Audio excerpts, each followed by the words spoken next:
Okay, so thank you very much to both organizers for bringing us together for this very timely and important discussion. Before I introduce our first speaker, I would like to say a few words about why today's discussion matters and about the work that has brought us to this point. This event doesn't stand alone in isolation. Over the past year, we have already held 2 conferences on the issue of GSP Plus and Pakistan here in the context of the UN Human Rights Council in Geneva. At those events, we examined the gap between the stated conditions of the GSP Plus trade instrument and the lived reality of many communities in Pakistan. Since then, that discussion has expanded. We produced a white paper, which I will distribute after the event, organizer just showed me, setting out the case for the suspension of GSP Plus preferences for Pakistan.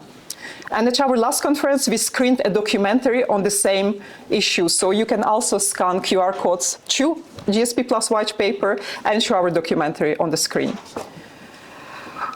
Importantly, we received an acknowledgement from the European Commission stating in writing to us that our white paper would be taken into consideration. That doesn't mean that a decision has been made, but it just means that these concerns are now on the record and cannot simply be ignored like before. Since our last Geneva event, this issue has also been raised in other forums, including PACE. PACE is the Parliamentary Assembly of the Council of Europe, and at the European Parliament. And support for this campaign is growing.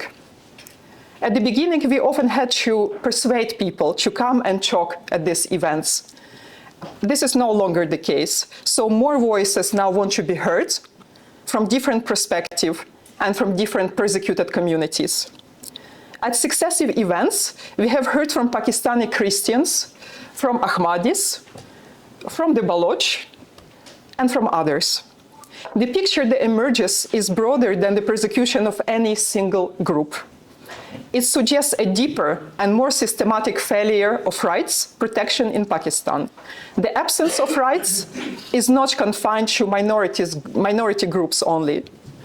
Recent events have shown one may also face persecution for political opposition, for example, for being associated with Imran Khan. Since our last conference, the case for scrutiny has only become stronger. What we are seeing in Pakistan is not a series of isolated incidents, but a continuing deterioration of civil and political rights. One recent case illustrates the pattern clearly. In January this year, the lawyer and activist Iman Mazari Hazir and her husband Hadi Ali Chatta were sentenced to a combined 17 years in prison over alleged anti-state social media posts, over the post. Cases of this kind point to a broader reality, the use of vague laws and coercive state measures to suppress dissent, restrict free expression, and intimidate critics. I would also like, at this point, to warmly acknowledge that the daughter of Idris Katak is with us today in the audience. Her father's case was described in our white paper, which you can download by scanning the QR code. And this is one of the important examples of persecution that raised serious concerns about Pakistan's human rights records. Unfortunately, our speakers list for today's conference was already full, but we would very much like to welcome her as our key speaker in one of our future conferences on the topic. We are also very pleased to welcome members of the Pakistan World Alliance that are with us in the audience today. All of this matters directly to today's discussion because GSP Plus is intended to be linked to the implementation of international conventions on human rights and fundamental freedoms. GSP Plus is not an aid program, and it is not a symbolic gesture. It is a unilateral EU trade instrument that gives eligible countries privileged access to the European markets. The European Commission described it as a special incentive arrangement linked to the implementation of 27 international conventions, and its legal framework provides for temporary withdrawal in cases of serious and systematic violations. So the question is a simple one. If the conditions on the ground are serious, should the enforcement also be serious? It is also important to say plainly who benefits from GSP+. The only direct beneficiary is Pakistan export sector, while the benefits have not translated into any meaningful improvements for broader society. The justification for this arrangement is that trade preferences should be linked to measurable progress on the conventions the beneficiary country has undertaken to implement. If the progress is absent, then the credibility of the instrument itself comes into question. Today's event is therefore not only about documenting violation, it is also about asking whether the European Union is prepared to apply its own instrument as it was intended to be applied. And with that, I would like to begin our speakers segment by introducing our first speaker. So our first contribution comes from Ms. Barbara Bonte. She's a member of the European Parliament. Ms. Bonte has previously joined this discussion here in Geneva, and we are grateful for her continued support and engagement on this topic. So we will now play her video statement, please. Ladies and gentlemen, distinguished delegates, colleagues and friends, good afternoon and thank you for joining us at this event during the 61st session of the Human Rights Council. I would like to begin by thanking the organizers, CIP, LC and AESFE, for convening this timely discussion on Pakistan's GSP Plus status, human rights conditionality, treaty obligations and accountability. And this is an issue that goes well beyond trade policy alone. It concerns the credibility of the European Union's commitment to link market access to respect for international obligations. And let us begin with first principles. GSP Plus is the European Union's special incentive trade arrangement for vulnerable developing countries. It grants privileged access to the EU market in return for the ratification and effective implementation of 27 international conventions on human rights, labor rights, environmental protection, climate obligations and good governance. And this privileged market access is conditional. Pakistan has benefited from this arrangement since January 2014. And over that period, the commercial benefits have been considerable.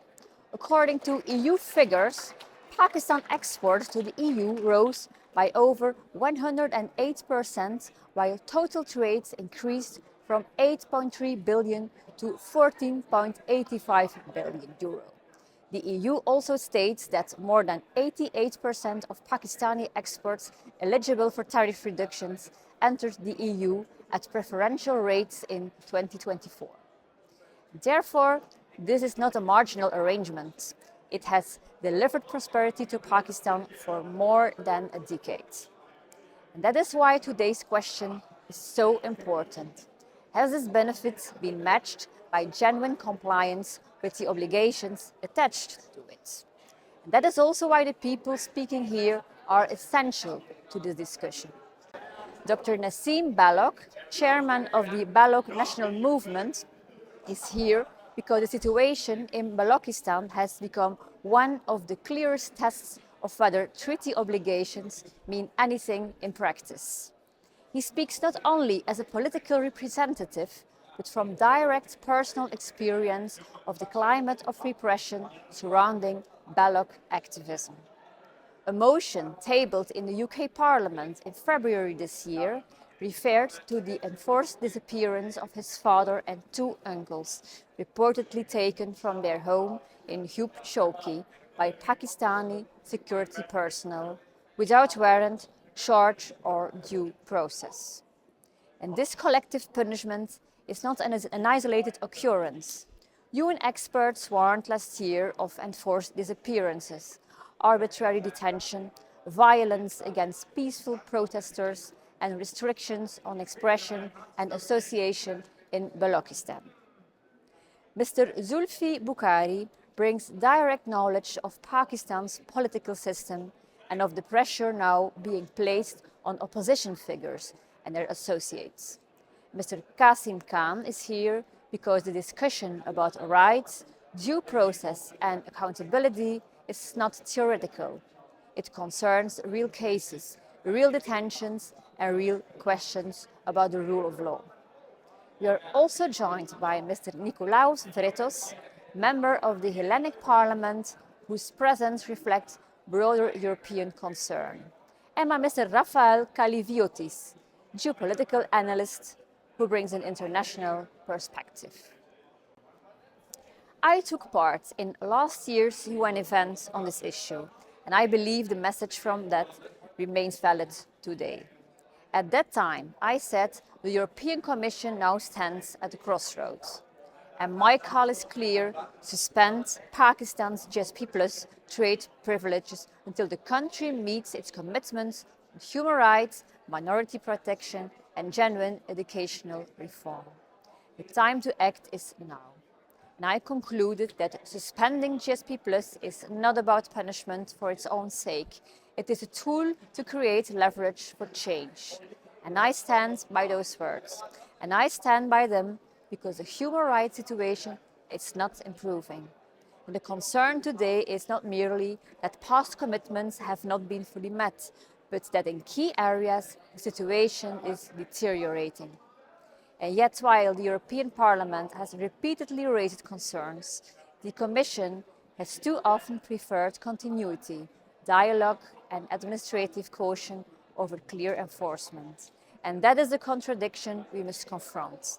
Parliament has spoken, the evidence has accumulated, but the mechanism has operated as if renewal were the default.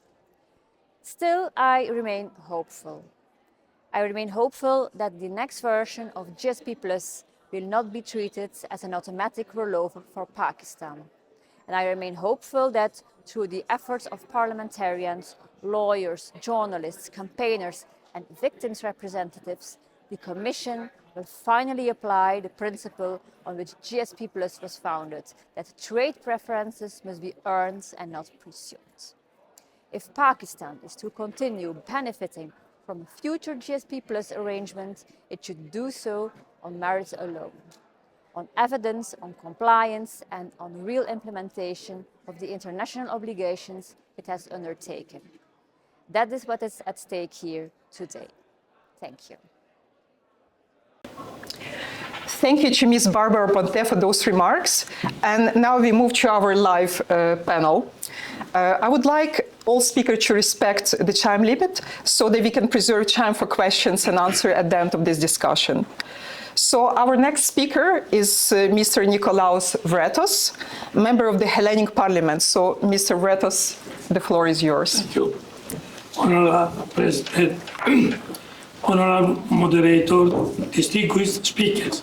At the outset, I would like to thank the organizers for this important initiative and for the invitation extended to me.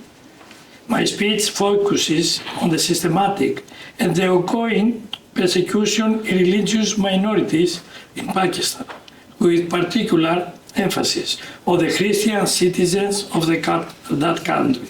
In countries like Nigeria, Syria, or North Korea, the persecution reaches extreme forms. However, the situation in Pakistan stands out and demands our particular attention, especially because of the violence and impunity embedded in laws and policies that the government refused to reform. The primary tool of this repression is the blasphemy laws mainly contained in Articles 295B and 295C of the Pakistan Penal Code. A simple accusation is enough to incite angry mobs, lead to lynchings, or result in long-term imprisonment without a fair trial. More than 1,000 Christian and Hindu girls fall victim to abduction every year, are forced to change their religion and enter into marriage with Muslim men, according to Open Doors. In the period covered by the 2026 report alone, 24 murders of Christians, 12 attacks on churches or Christian buildings, and hundreds of cases of forced marriages and sexual violence were recorded. The Supreme Court of Islamabad ordered in July 2025 the establishment of a special committee to investigate the abuse of blasphemy laws, and yet 6 months later the committee had not been formed. The government insists on refusing to abolish or even reform these laws. Pakistan has been the largest beneficiary of this program since 2014. Its exports to Europe have nearly doubled, especially in the textiles and clothing sector. However, reports by the European Commission, the monitoring mission of November-December 2025, and calls from organizations such as Human Rights Without Frontiers clearly demonstrate that Pakistan is not complying. Greece and European citizens are paying a heavy price for this deal. Pakistani textile exports without duties have created unfair competition for the Greek textile industry, especially in regions such as Ceres and Volos, where thousands of jobs are threatened. The European Union loses millions of euros in revenue every year. We fail to understand why Greek and European citizens should accept economic concession, becoming less competitive, unemployment, and declining incomes when Pakistan fails to meet its obligation. Furthermore, Greece faces chronic flows of illegal migrants from Pakistan, although overall arrivals in Europe decreased in 2025. Pakistanis continue to be a significant percentage on many routes, especially in the Eastern Mediterranean. Pakistan released remittances from its citizens abroad over $26 billion in the first 8 months of the 2025-2026 fiscal years, with a notable increase from EU countries, including Greece. The GSP Plus is no longer effective. The European Commission has the legal authority to suspend the benefits in cases of serious and systematic violations. We therefore propose the immediate suspension of the program for Pakistan until full compliance is achieved. This process can be carried out through specific transparent steps. First, at the next EU-Pakistan Joint Commission, Greece should propose through COREPER measurable indicators of progress. For example, a reduction in false blasphemy accusations by at least 15% within 12 months, the complete abolition or radical reform of Article 295C, the release of all prisoners held without evidences or due to mental health issues. Second, a joint EU-UN oversight committee should be established with active Greek participation. This committee will publish annual public reports, conduct on-site visits, cooperate with the United States Commission on International Religious Freedom, and directly link progress to the 2027 GSP Plus review. Third, special emphasis will be placed on the protection of Christians, guarantees against abduction, enforcement measures, compensation for victims of violence, and full implementation of the International Covenant on Civil and Political Rights. Intangible progress is not achieved. The suspension will be automatically extended. As a representative of the Hellenic Parliament, I am ready to take the lead in this direction, as I have already answered parliamentary question to the competent minister. I will make every effort to initiate a resolution in the Hellenic Parliament to work closely with the European Parliament and to launch a national awareness campaign. We are not seeking punishment, we are seeking justice, respect, and genuine reforms. Pakistan can only progress when it abolishes these practices and protects all its citizens. Ladies and gentlemen, religious freedom is not a luxury. It is the foundation of peace and stability. Let us act now, before persecution becomes the norm and the cost for Europe, economic, moral, and human, becomes irreversible. Thank you for your attention. Thank you very much, Mr. Vretos. I now invite Mr. Zulfi Bakari, former cabinet minister in the government of Imran Khan. So, Mr. Bakari, the floor is yours. Thank you. My name is Zulfi Bakari. I'm a former minister in Imran Khan's cabinet. I'm here to raise a particular point, and that is the human rights abuse and violations on Imran Khan, his wife, and his political party, Pakistan Tehreek-e-Insaf. In May 2023, Imran Khan was arrested following another 13,000 people's arrest that were put in jail, lots of forced disappearances, and ultimately leading up to the election where our bat, which is our political symbol from the beginning and the creation of our party, was stripped away from us, making it very difficult for people to recognize the symbol on election day. However, prior to election, there was an unbelievable amount of rigging, which has been recorded by all independent observers across the world. Regardless, Pakistan Tehreek-e-Insaf ended up becoming the largest political party in parliament, and after which the crackdown only got even stronger and harder and harsher. Imran Khan today has been in prison for over 2.5 years. He hasn't had any interaction with the outside world for maybe over a good 60 days. In between, he was only allowed to see his lawyer once, one of his lawyers once, for a very short period of time.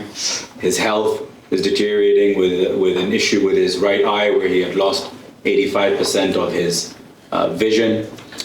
This systematic crackdown that took place on us happened through various means, from curbing and clipping off the wings of the judiciary by bringing in the 26th Amendment, which brought the judiciary under the executive, so not letting it be independent and having political appointees in it. At the same time, we saw the judicial system being eradicated.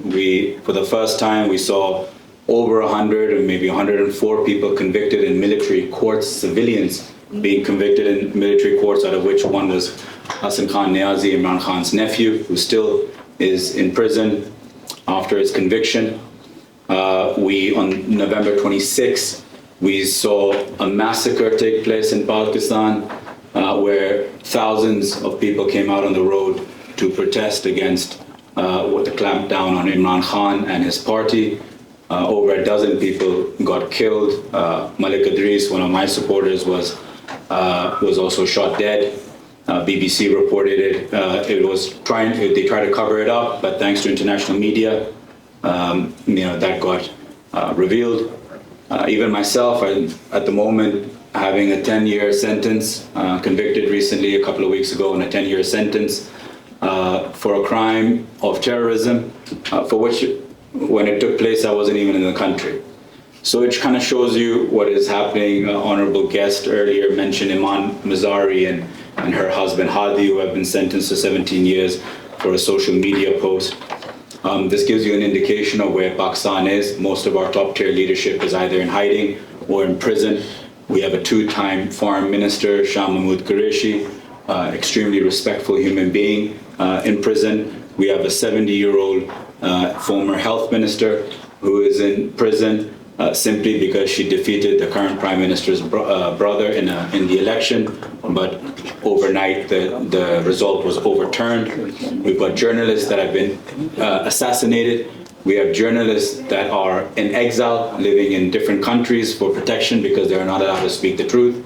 We have our top-tier journalists who have voluntarily, and some have been forced, to come off air because they don't want to talk about just the weather. They want to talk about the oppression that is taking place in Pakistan. This just brings me to the reason why we're here today. I have a contrary belief and opinion to everyone else that has spoken before me, and I'm sure many that will speak after me. Pakistan must remain with the status of the GSP Plus framework In fact, more of it is better for the country. In particular, our women who work in the export sector. It's the only way where you'll keep any kind of check and balances when you're in the framework. Suspending the GSP plus status for Pakistan is a disaster, not only for the 250 million people that work so hard and deserve it, but for the country overall, for any kind of checks and balances, as I had mentioned. The GSP plus status means a lot to my people. I know it better than most, and I fully endorse it. But what I do say is that the checks and balances must take place, and there must be a better framework to make sure that Pakistan abides by the ICCPR and the Convention Against Torture and the core ILO conventions. Mr. Bukhari, I think the time is a little bit up, and what we are calling, maybe I should clarify, there is a leverage the European Commission has over Pakistan. You know, words don't help. This leverage is GSP plus status. We are not asking to stop it. We are asking to suspend it from Pakistan. So maybe then government will become serious. So this is my remark to your remark about suspending. Just so I can just complete. We had a working, I'll just come to your point. We had a working group opinion, a decision made by the working group, UN working group on arbitrary detention. Our request is fairly simple. The working group opinion came out maybe over 18 odd months ago, and we request that a stronger follow-up takes place, which was a unanimous decision that Imran Khan is illegally in prison, along with a special rapporteur on torture, which announced that the conditions Imran Khan is residing in is unacceptable and illegal. Again, let it be a suspension, let it be taking it out of the framework of the GSP plus. Affects too many lives. We, as Pakistan Tehreek-e-Insaf, has always put our country first and will always continue to put our country first at whatever cost it may be. We don't believe in any separatist movement. We believe in a unified, all provinces as one, as Pakistan, and we stand up and we stand with our state against anything that hurts the country or tries to disfigure Pakistan in any way. Thank you very much, Mr. We can continue this discussion outside. Sure. So now the floor is to Kasim Khan. So Kasim Khan is a son of the former Prime Minister Imran Khan. So please. Thank you. I sit before you today. Could I? Yes. Thank you. I sit before you today. My father, Imran Khan, former Prime Minister of Pakistan, has been in detention for over 960 days. He sits in a small cell designed for solitary confinement, infested with insects and under constant surveillance. He has been held in these conditions for more than 2.5 years. Why? Because he dared to challenge the Pakistani military's stranglehold on political life. My brother and I have not seen our father since November of 2022. We visited him in Pakistan after he survived an assassination attempt. The last time I spoke to him was a brief phone call cut off prematurely. We go months without any contact. When we recently tried to travel to Pakistan to visit him, the government deliberately refused to process our visas. Denying a prisoner's children the right to see him is collective punishment. From the limited contact we had, I know my father is suffering, but he refuses to talk about his own conditions.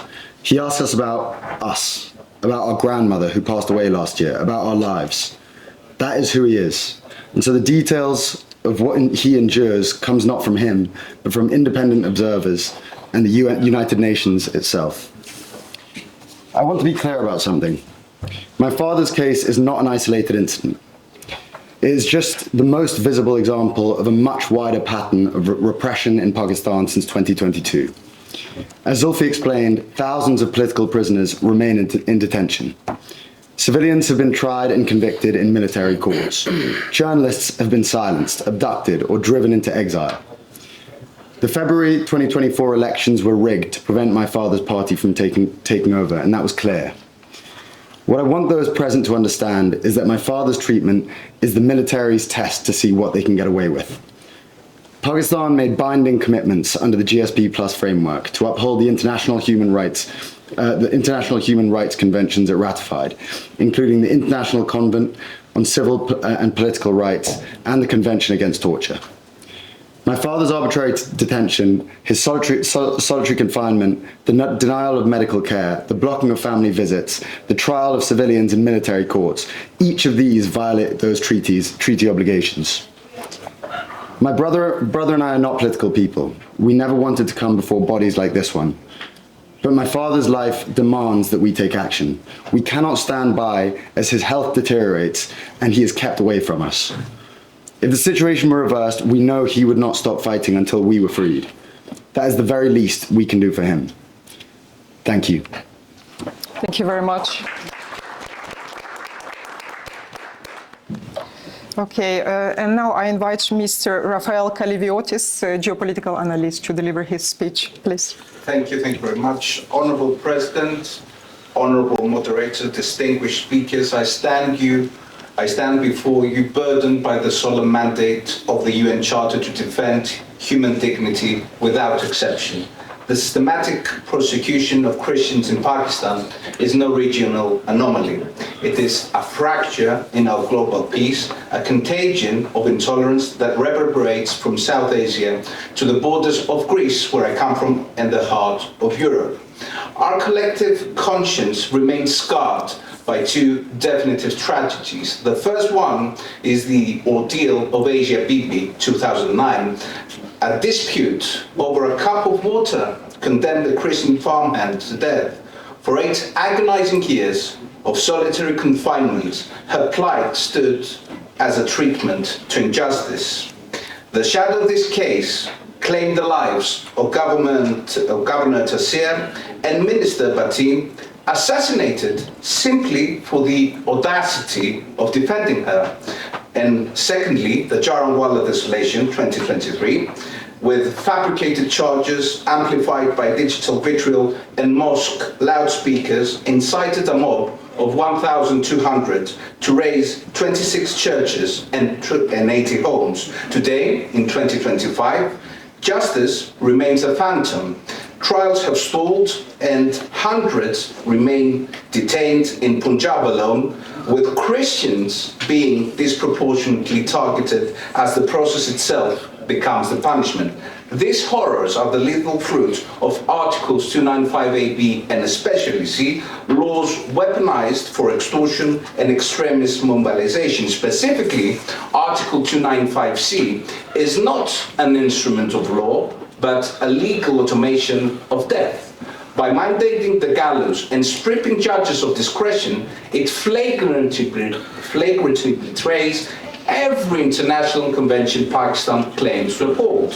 This systemic impunity and the resulting culture of fear are not confined to the Christian community. They fuel a broader instability that compels Pakistan to mass export its population. The Ministry of Overseas Pakistanis executes a deliberate policy of labor exploitation. In 2025, it dispatched 763,000 approximately citizens abroad, generating 40 billion in remittances. This sum constitutes the largest non-debt inflow of foreign exchange, accounting for nearly 10% of the GDP.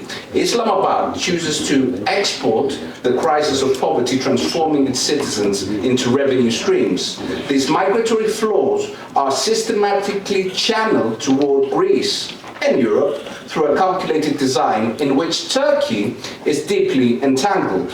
Within the framework of the deep Islamabad-Ankara geopolitical synergy, thousands of Pakistanis reach Turkey through semi-legal and mostly illegal routes, only to be funneled into smuggling networks targeting the Aegean and the Greek borders and therefore the European borders.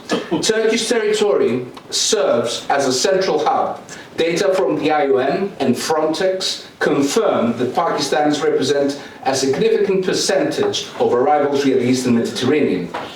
Ankara, utilizing migratory pressure as a negotiating lever with the European Union, facilitates this flow, while Pakistan reaps the remittances without bearing the social cost. This is a coordinated strategy that shifts the burden to Europe and amplifies the influence of both nations. This brings us to the critical economic lever, the European Union's GSP Plus status.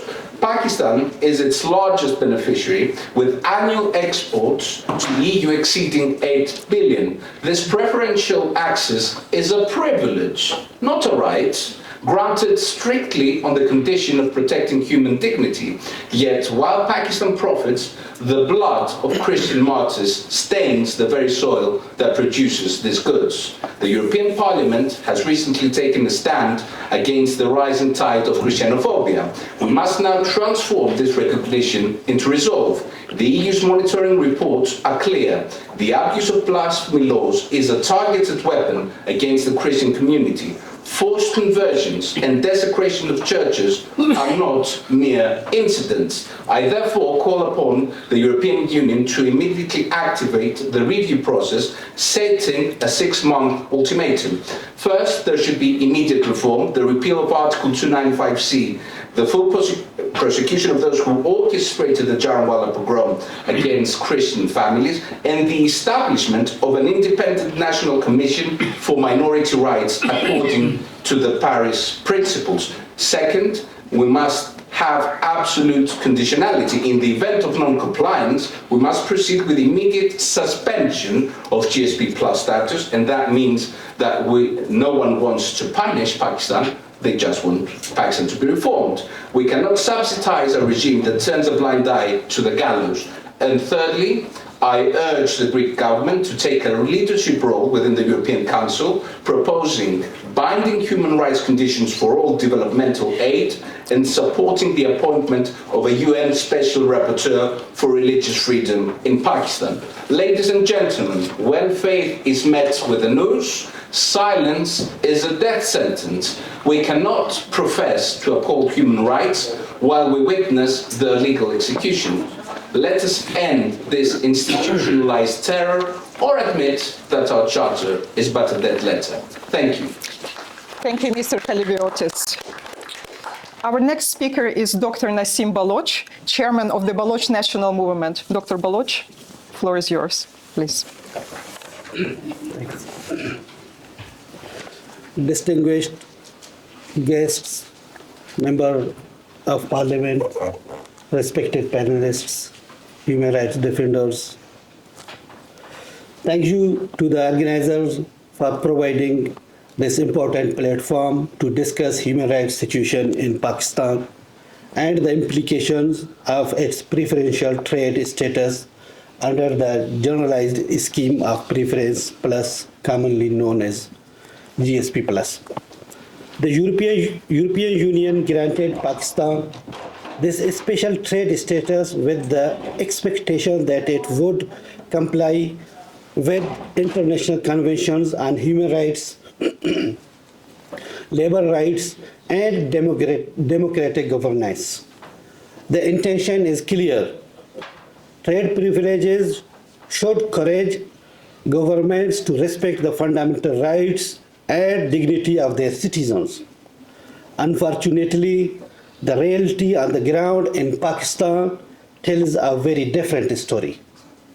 For decades, the people of Balochistan have faced systematic and widespread human rights violations.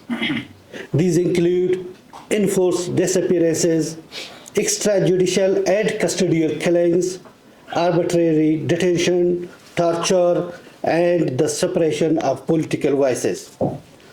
Thousands of Baloch political activists, students, journalists, and ordinary civilians have been forcibly disappeared. Many are held in secret torture centers without access to courts with their families or contact with their families. Some later reappear as mutilated bodies found on roadsides, a practice widely referred to as the kill and dump policy.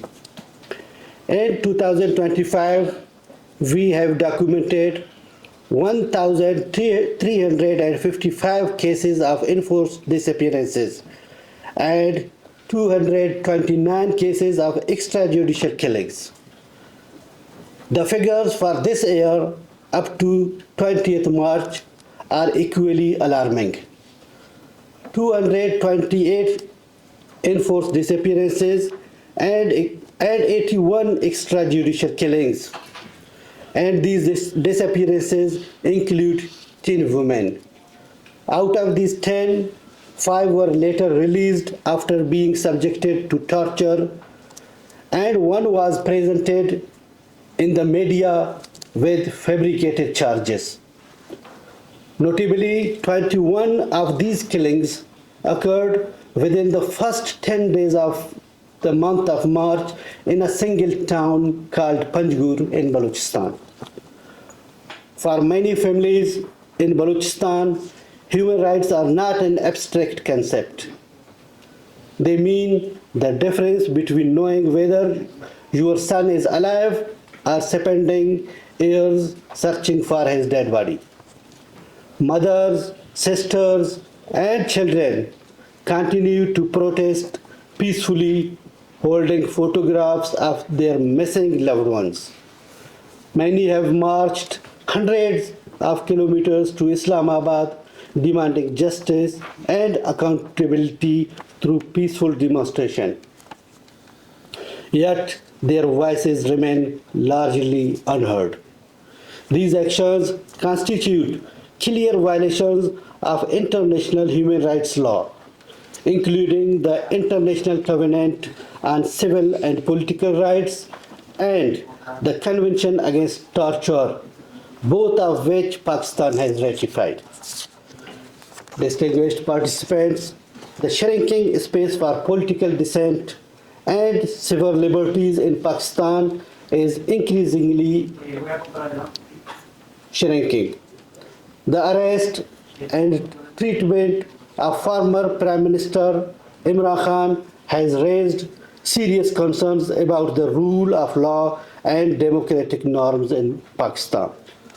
Unlawful arrests, politically motivated prosecutions, and the denial of due process must be condemned wherever they occur in the world. As I talk of Balochistan, these violations are committed by a state. So it is important to recognize that whoever is in power, they do the same. We have to know when Imran Khan was in power, the suffering of the people of Balochistan did not come to an end.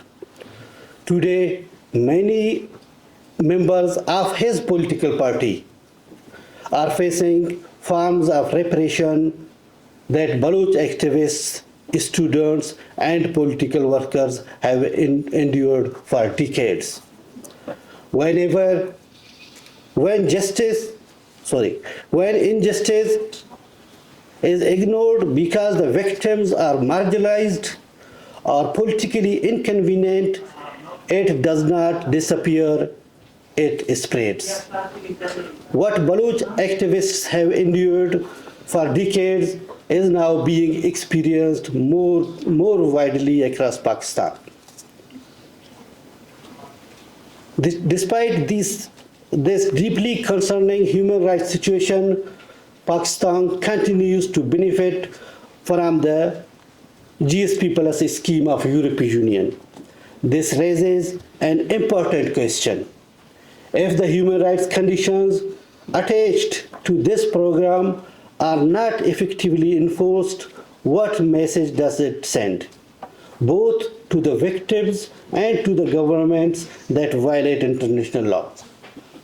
Human rights conditionality must not exist only on papers. It must operate as a genuine mechanism to encourage reform and ensure accountability. We therefore respectfully urge policymakers within the European Union and members of the European Parliament to conduct a serious and transparent review of Pakistan's compliance with its human rights commitments under GSP+. Independent human rights organizations, civil society groups, and the families of victims, particularly from the affected regions as occupied Balochistan, must be included in this process. Before I conclude, I must respectfully address honorable member of the European Parliament who spoke through our video. We are very thankful to her that she mentioned the plight and ordeal of the Baloch people.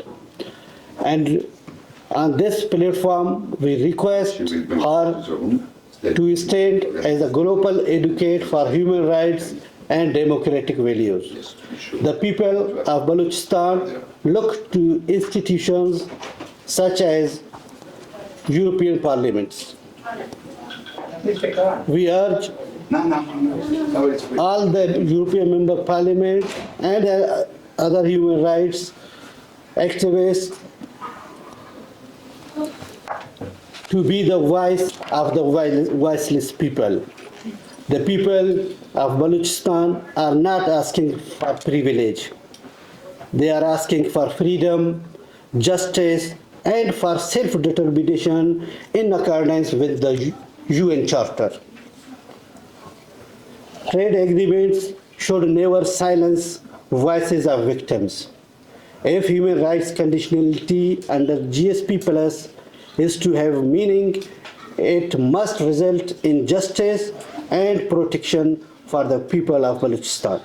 I thank you. Thank you very much, Dr. Baloch. Okay, thank you to all of our speakers, and we will now move to a short Q&A session, which is mandatory part of side events here. So I would like to invite participants who wish to ask a question to please be brief, identify themselves, and direct their question to one speaker if possible. Please, yeah, madam. I'm Dr. Sabrina Samran, this is my colleague, Dr. Could you switch on the, yeah. Thank you. Good afternoon, everyone. I'm Dr. Sabrina Samran, and this is my colleague, Dr. Imran Khan, and we're from the Pakistan World Alliance, which is a coalition of human rights organizations from across the world. And we were formed after the 26th of November 2024 massacre of peaceful protesters in Islamabad. Thank you for inviting us to the event today, and we certainly support the proposal to suspend any GSP Plus status until the satisfactory upholding of human rights obligations. Yes. Now, the event today is about GSP Plus status and the Pakistan's human rights obligations. But to make an effective case, we must get to the root of the problem. And that is that Pakistan is not a democracy. It's an authoritarian fascist regime. And why that's relevant here today is that the Commonwealth, so the Pakistan elections were rigged, and the Commonwealth observers did not publish their report. Their election report for Pakistan was leaked by Dropsite News, an investigative news agency. It was after that it was leaked that the Commonwealth summoned Pakistan. They did not turn up, and now the Pakistan is under Commonwealth review for its membership, and it's facing a possible suspension because of the human rights violations. Now, the UK has now on its government website declared that the Pakistani elections were manipulated, i.e. rigged.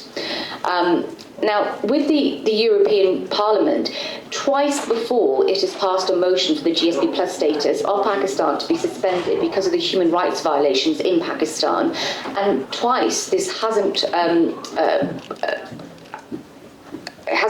produced any result because the Commission did not go through with the motions that were presented by the European Parliament. Now, the European Parliament, European Union, still have not published the election report. So the Commonwealth report was leaked, but the European Parliament is still not, the European Union is still not publishing the Pakistan 2024 general election report, and we all know that that election was rigged. Now, for this proposal to be effective, do you feel, and I will ask you, that in this campaign that the Commission should be pushed to release the EU report and take ownership, because currently what they're saying is that it doesn't benefit, it's not in the best interest of the relationship between the EU and Pakistan, which has become a fascist authoritarian regime. Their rightfully elected Prime Minister is a political prisoner, and until he is out, there is no democracy. And how can you expect we can't cherry pick with our really severe problems of human rights, such as Raphael has pointed out with Christianophobia, which is a very, very big problem in Pakistan, and the blasphemy laws and what's happening with the Baloch provincial community. But we need to start from the top. We need to establish democracy.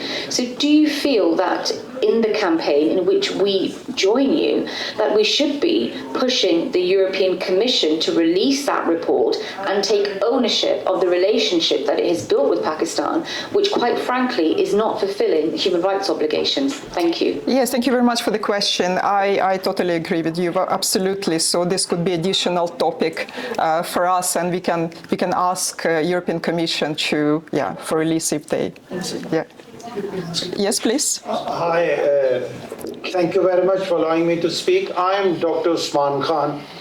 I am also Imran Khan's family. So there is transnational repression, what we are getting, which we are forgetting. There is severe transnational repression going on, not just in UK, but in Europe and in USA also. Government has labeled me a digital terrorist, so I can't go back to Pakistan. So this is something, it's important. GSP status suspension is most important. Absolutely. Because IMF and European Union keep doling these corrupt politicians money out there, and they keep surviving. Absolutely correct. The money, Mr. Khan, yes. Once we restrict the money to them, the government it helps to keep a regime alive. Thank you very much. With this, we have to close the. Thank you. Thank you very much, everyone. Yes.